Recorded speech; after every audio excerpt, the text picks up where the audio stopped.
This is Lecture 21 in the FOA series of lectures on fiber optics. In this lecture, we'll look at visual fault locators, what they are, how they work, and we'll show you an actual demonstration so you can see for yourself their usefulness in optical fiber testing and troubleshooting.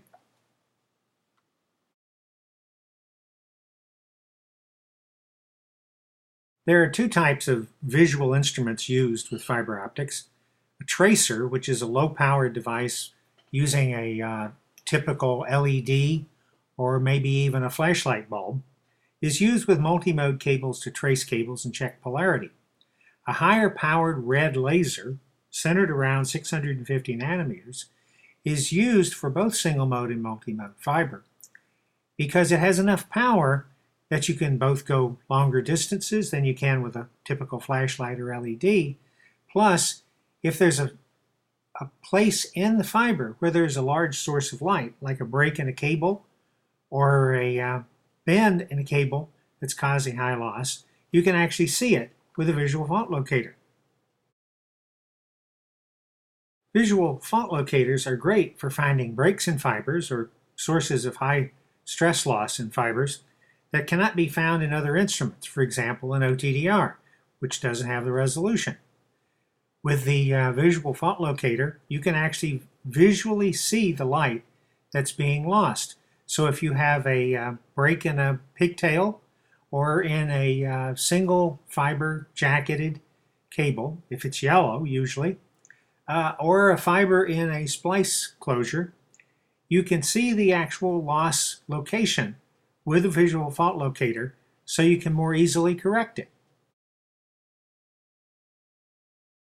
EFLs are also useful for optimizing mechanical splices and pre-polished splice connectors.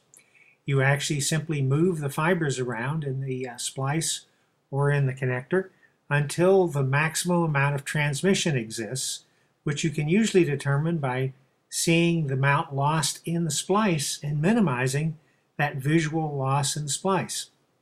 Some manufacturers of pre-polished splice connectors now put visual fault locators into their kits or integrate them into their instruments.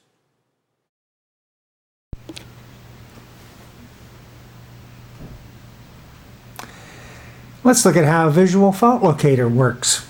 You can see from the spot in the background that we're putting the bright red laser light through the optical fiber. You can see the signal coming out of the far end. You can actually see the way we can affect the modes by applying stress to the fiber. But what happens if we apply some real stress to the fiber? Well, look at that. You can see that as we stress the fiber, the light, which is lost due to the bending stress on the fiber, actually becomes visible through the yellow jacket of a single-mode, single-fiber jumper. If I take the stress away, no light. If I add stress, you can see the light. And you can see where the light starts in the bend. It starts after the curve starts. The curve is where the bending stress is being applied. So let's do this with two hands. See that? Now, people always say optical fiber is made out of glass. It's fragile. Well, I don't think so. Let's just tie a knot in it.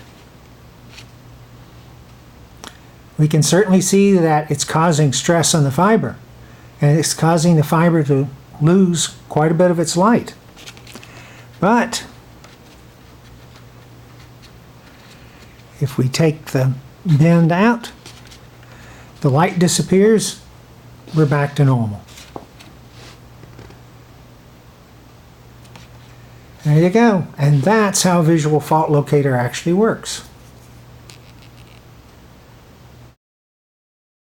More information on visual fault locators and other fiber optic test instruments, as well as a complete overview of fiber optic technology and many details, is on the FOA online reference guide on our website. We're the Fiber Optic Association, the professional society of fiber optics.